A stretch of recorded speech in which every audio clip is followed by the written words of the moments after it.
The Autodesk Material Library is a great resource for designers and animators who don't want to spend time building complex materials. They can simply choose the material they want to apply, make some minor adjustments, and render beautiful scenes with a minimal effort in material creation. Go ahead and open the file Chapter 4 Library 01 from the Chapter 4 subdirectory inside the Understanding 3D Project directory. When the file opens, you'll be looking at a different workbench that's located on the opposite side of the room. From the main toolbar, click on the Material Editor button. From the flyout, select the Compact Material Editor option. This opens the Compact Material Editor that we're going to use to add an Autodesk library material. In the Material Editor, select the next available material sample slot. From the lower toolbar, click the Get Material button. This opens the Material Map browser in a separate floating dialog. If it's in the way, covering your Material Editor, go ahead and move it out of the way. In the Material Map browser, scroll down until you get to the Autodesk Material Library rollout. As you can see, there are quite a few categories to choose from. Scroll down until you get to the Wood category. Click the plus to the left-hand side of the Wood rollout to open the category. Scroll down in the Wood category until you see the Teak Natural No Gloss Autodesk material. Click and drag the material from the Material Map browser to the currently selected map slot. This will now allow us to edit the material in the Material Editor. Go ahead and close the Material Map browser. In the camera viewport, click on the object Old Bench.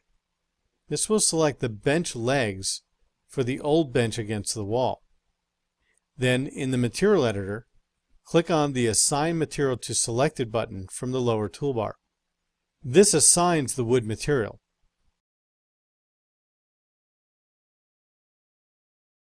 Then click the Show Shaded Material in Viewport button. In the Wood rollout, click on the Image button in order to edit the image parameters. In the Image Parameters Scale rollout, set the width value to 3 feet and press Enter. Then set the height value to 3 feet and press Enter.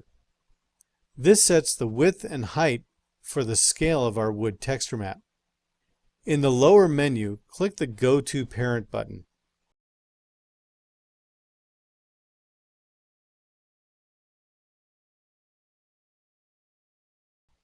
Click on the Stain Color color swatch.